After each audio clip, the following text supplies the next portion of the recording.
Vote Rejoin EU. Vote Rejoin EU. Hello, I'm Brendan Donnelly. I'm the leader of the Rejoin EU Party, and today I'm going to be speaking to Liz Webster, who for the past few years has been a well-known commentator on Brexit and particularly the agricultural aspects of it. She's involved in campaigns to save British farming, and she's warned very much about the dangers to British food supply arising from Brexit. We're going to be talking in general about Brexit, but at the beginning, I'm going to have the pleasure, as leader of the Rejoin EU, of welcoming Liz as a supporter of ours, because she's concluded that the way forward, if we're ever to rejoin the European Union, is to support a political party like the Rejoin EU Party, and we're very glad to welcome her. And perhaps my first question can be along those lines. Welcome, Liz, but until now you've been associated with one of the traditional British political parties, and you thought that working within it would be the way to further the Rejoin cause. What's caused you to change your mind? Well, firstly, I left Labour actually to join the Liberal Democrats because of Brexit. And I left the Liberal Democrats because of their inability, I'll put it that way, to talk about Brexit and do anything about it. On a front footing. So that was the main reason why I decided to leave. But I understood that we needed to get through the election to diminish the Conservative Brexit movement. And now that we've done that, for me, it makes perfect sense because the biggest issue that I'm concerned with is getting back in the European Union. And it impacts everything, from every single moment of our lives for me, that everything is safer in the EU. So for me, the answer now is to actually get behind a party which is focused completely on that. And whilst it looks like a single issue, which is what the Lib Dems didn't want, they said they were scared of being labelled a single issue party. It is certainly not a single issue. It actually, as I said, impacts on nearly every single aspect of our lives. And as we see with the Brexit movement led by Nigel Farage and others, they're not content with what we've got. They want to go a lot further and withdraw us from the ETHR, which means a massive trade war, which means, calamity and catastrophe. So I think that now we've got through the election and Labour have got a really good majority, which is what I wanted. I wanted them to be a powerful government. But we need a movement to actually force the Labour government now to move on Brexit. And the only party that's offering that is the Rejoin EU Party. There isn't another party offering what this party is offering. And I do believe that if every single rejoiner, and I know there's a lot of us out there, joins the Rejoin EU Party, that sends an enormous message to the Labour government and to the country, and more importantly, to the EU. So I think this is the way forward. And it's very simple, actually. We've all been lost in a quagmire of fear and terror and so many different things. But once you clear your mind of all of that, it makes absolute sense. The only way forward is to get an enormous membership in the Rejoin EU Party, as happened with Momentum, if you remember, under Jeremy Corbyn's leadership of Labour, a similar kind of thing. And so I hope others will follow my lead. What do you think is the attitude and the hope of the Labour government that we'll be interacting with, as it were, over the next few years? What do they mean by this reset? Is it a realistic aspiration? Well, I mean, like every party, they've got different cohorts who believe different things, and they're trying to. It's such a big party that they're trying to bring different views together in a sort of centralized thing. And interestingly, recently it was reported there's 120 Labour MPs who are actively in a group to rejoin the European Union. Now, if we compare that to the ERG and the Conservative Party, which I think at one time was only about 40 MPs, I think. When you think that that engine of 40 MPs really pushed Brexit through, led by Bill Cash, that in fact it's in a much stronger position than the Conservatives ever were for Brexit. The only thing the Conservatives had was the Brexit referendum result, even though it was marginal and, as we know, problematic. So I do feel hopeful that the Labour government can do this, but they're still trying to appease the Brexit belief amongst some of its members, some of its union members, some of its electorate. I don't think many Labour MPs are Brexiteers now. It is majority pro-EU, and it is only a question of time. But I think with the rising up of the Reform Party and having 5 seats and how loud they are, that is a considerable problem for them. And it is another reason why we as Remainers and rejoiners need to be louder. We're too passive, we're too accepting, and we need to be more UKIP-y, really, to actually sort of say, hang on a second, we've had enough of this, and the majority want this. And the polling is behind us. We're just so used to being controlled by a very authoritarian, conservative Brexit government that I think the Rejoin movement has largely been cowed into submission, and it's time for that to change. You talked about developments within the Labour Party. Of course, an advantage that the 40 ERG Conservative MPs had was that the membership of the Conservative Party was very Eurosceptic, and the Conservative press was very, very Eurosceptic. So that improved their position beyond their numbers. Can you see the 120 that you mentioned, Labour MPs, being reinforced in their opposition to Brexit by external events? Do you think that the problems of Brexit are going to reveal themselves even more starkly as the years roll on? Yeah, I mean, certainly we're seeing that, all of the time with the EU just announcing the new Aviva waiver system coming in. All of these realities are waking people up to what Brexit is and getting them to ask, well, actually, what have I got for this Brexit that I was meant to be marvellous? So I think those things are definitely in our favour. But I think if Labour's membership actually hasn't recovered back to what it was when Jeremy Corbyn was leader. And the Conservative membership has withered away as well as the Liberal Democrat membership has withered away. So there's a lot of people out there who are disconnected from politics, who need a home. And, and I was one of them. And I've got lots and lots of friends who are exactly in that boat. They might have been Tory voters, they might have been Labour voters, they might have been Lib Dem voters.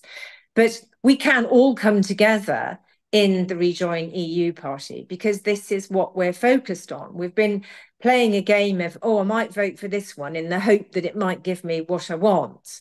But I do think that UKIP provided that vehicle for Brexit, and they had many more hurdles than we did, because when UKIP started, Brexit didn't exist in a name, and people didn't really understand what it meant or what it would do. So they had a much, much harder journey than we have, when we know already that polling is showing a majority want to rejoin, and people are much more clued up about what the European Union means now and what being in it actually, why it matters to us, particularly the younger generations.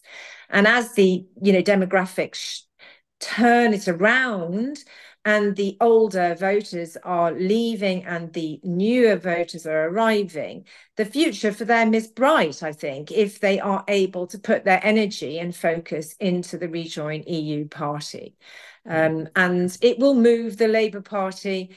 There are other issues. I think we do need to do something about first past the post and get rid of the bad voting system that we've got. So there are other constitutional issues that need to be addressed. But again, that can happen from within this party as a new movement.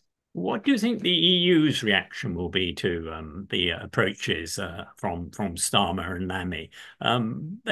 There's a suggestion that they're not too enthusiastic, that they want the withdrawal agreement properly implemented before they're prepared to talk, well, not Turkey, that would be an unfortunate way of putting it, but to talk about a genuine reset. Well, what's your sense of that? Look, we know that the EU don't want cherry picking, and there's a fundamental basic reason for that, because it attacks the integrity of the single market, which is so important for everybody. And so I think that they're right to say that. But in saying you've got to implement this deal first before we let you come to the table, it's a very good negotiating strategy, because they can't implement this deal because we can't manage our borders. We're just looking at food alone. We have got so many illegal consignments of food coming into the country, which is causing an epidemic of food poisoning, which is putting more pressure on our NHS, which is suffering because we haven't got enough workers, because we lost the freedom of movement. So everything is interconnected. So I think it really is the EU saying, until you drop those red lines, Labour government, you can forget coming to the negotiating table. And this morning, we have seen the beginning of the erasing of those red lines. And I guess it's going to be a salami slicing experience, I would think. But we're going to make Labour's job easier to do that if there is a proper political movement demanding action, and that gets headlines and gets attention. And that is why I think it's the right thing to move into this party. And I don't, I have mostly voted Labour until Brexit. I've voted Labour all of my life. I come from a Labour voting family, but I now don't feel 100% able to return to Labour. And the obstacle is Brexit. So that's initially I thought I'm not going to join any party, but it seems strange not to be able to drive my action through a political organisation. So for me, it makes sense. Worth pointing out that people from very different political backgrounds are in the Rejoin EU Party. Former Conservatives, former Liberal Democrats, former people from no party, at least one Corbynite supporter, other Labour Party supporters who were not Corbynites. So it's a very heterodox bunch. But can we talk a bit about British politics apart from the Labour Party?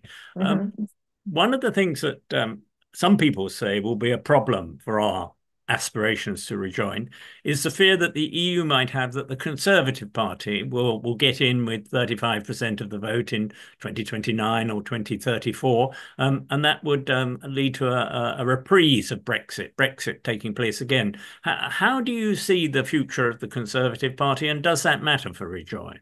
It does matter for Rejoin. They have been significantly diminished, and we don't really know if that will continue the next election or not. And it depends who they elect as leader. And nobody's particularly interested in that, as you can see. It's gotten very little support across the country. People are fed up with the Conservatives and their shenanigans. However, I do believe if they did find a good leader, if they went with Rory Stewart, for instance, there's no chance. He's not even in the party. He's not even in the party. But if they did, then I think that would have more. I think it would have more power. But I think at the moment we've got the two factions going on. You've got the Reform Party trying to lead the Conservative Party more towards a referendum on leaving the ECHR. And then we've got the Labour Party with the Lib Dems on the progressive side trying to deal with this mess and this noise. And as I said, it's why I think this Rejoin EU Party needs to be louder, bigger, and more demonstrative in the political debate. And it will move. The Overton window will move, and it has the power to do that. I hoped the Liberal Democrats would do that, but they have not done that, and they do not want to do that. They've got other issues that they want to push. But for me, this makes perfect sense. So the first past the post system is an enormous problem, and we do need to join the rest of or most of the EU nations in a proportional representation type of system, in my view. And it's a question of what the Labour Party agrees who I know I'm talking about the Labour Party a lot, but they are the government and they've got a significant majority. They have power to do this, to make huge changes. But to force them to do that, it needs political activism. And we have been suppressed, as I said, by the last government, because we've had marches of nearly 2 million people on the streets of London about Brexit, with a government that just ignored us and a media that ignored us. Now we have a government which is more favourable to us. So we need to get back to those days of that type of activism, more petitions being signed, but the fatigue has eaten away at that, and it needs to come back again, because it's a new government, and it's a government that probably is going to welcome some of this activism. And I hope that that's what we can begin to do. You mentioned about the red lines beginning to crumble. I think you were talking about suggestions that the Labour government isn't against youth mobility as much as it pretended it was before the election. How do you see the next 3 or 4 years as panning out? Where do you think the Labour Party will be on its red lines and its approach to rejoin at the end of this Parliament? Well, my hopes are that all of the red lines are gone, and we're back as close as possible to the EU, and we're back in the single market and customs union as quickly as possible. That's what I want. As to what is politically possible is another matter. But I'm very hopeful that already this, is a red line. No, we won't go back to youth mobility, and now already there's a sign that this is going to change. I think it will be a sort of, as I said, a salami slicing experience. It doesn't mean to say that we can be lazy and think it's going to happen. As I said, I think we need to really push. It should give us the incentive to do more and say, actually, because we need to show the country. Everybody thinks Brexit's happened and it's old news and it doesn't really matter. This is, the changes with travel for British people going to the EU is a massive wake-up call to show that Brexit's not finished. It's got a lot more damage to do. It's got certainly a lot more damage to do on imports as well. So, and that causes more inflation. So I hope that if the Labour government want to stay in power, they've got to find growth, and they won't find growth unless they get rid of these awful trade barriers. So I think that there will be a lot of changes in the next 4 to 5 years, but I'm not going to assume that that's the case. I'm going to be on the front foot pushing that to make sure it happens. 2 final questions, if I may. Some people think that joining the single market, joining the customs union, will be, as it were, an incremental path back to the European Union. I'm far from convinced that the European Union will be prepared to accept any such arrangement. And if they do, I think it will postpone rejoin rather than accelerate it, because it will take a long time to negotiate these things. Then there'll be a running-in period, a traditional period. People will say, let's give time to the new arrangements to work. What do you think about that? Do you see dangers in this idea? We can talk about the single market and the customs union rather than focus on rejoin? I think it's an interesting question. When you travel outside of the European Union, if you go, I was in South Africa recently. When you're out there, they are desperate to have a better deal and better access to the European Union single market. So when you look at those markets and you think the globalized economy can benefit from an uptick in standards, and better labour standards that we've enjoyed in the EU, then that is a good thing. So if it was tiered, perhaps, and I guess what we've had within the EU has been, because of the last war situation, a very much central view that we need food security within the European Union. If you were to adopt the view that the rest of the world can contribute more as long as the standards are high, I can see some benefits of that to the world if the world became more like the European Union. And I'm an internationalist. I'm not a protectorate. So I can see how that could improve the world and give third countries a better life. And of course, we have to aspire to that rather than being selfish just about our own position. So I could see how perhaps Britain could lead the way in that. So one has to hope that perhaps that outer tier that, the Blair Institute has spoken about possibly could happen. But I do think that I would like to be at the centre of that, not on the periphery.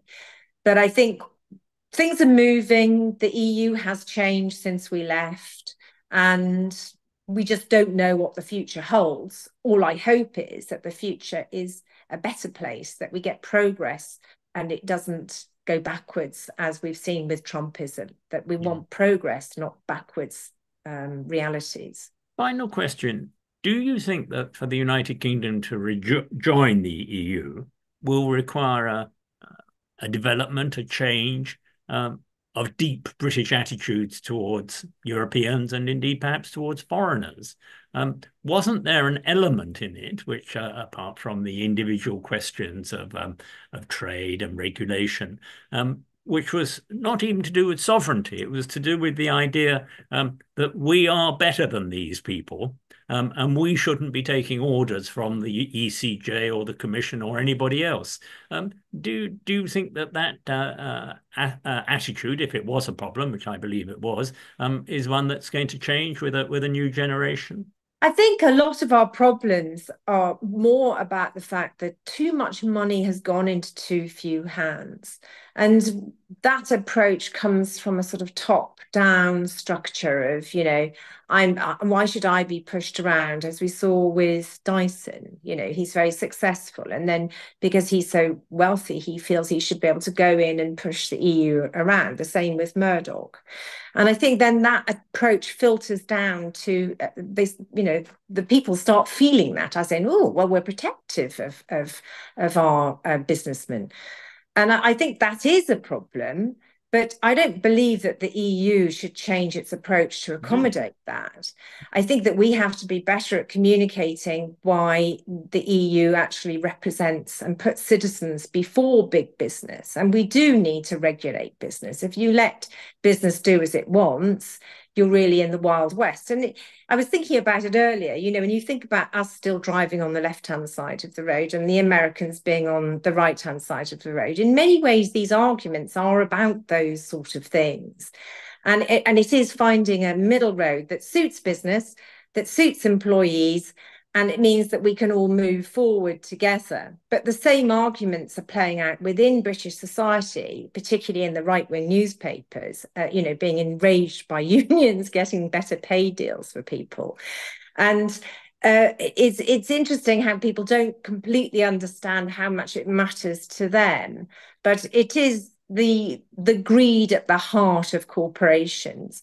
And the European Union, I think, has been a good compromise in trying to just tailor some of that greed behind these big organisations, which makes it better for citizens to have a better life. Thank you very much. And thank you very much for joining us. And when I say joining us, I mean it in two senses. Today at the interview, which was absolutely fascinating, and joining the Rejoin EU Party. Thank you very much, Liz. Look forward to working with you over the coming months and years. Well, thank you. And I really hope that people listening to this do the same as me. Stop sitting there moaning, get out there, join us. We've got a lot to feel hopeful and to fight for. Thank you very much. This is a story that has been ignored by the media, and we need change. Embark on a majestic journey with the Rejoin EU Party and support our cause on Patreon. Be part of the movement. Vote Rejoin EU. Join the EU vision.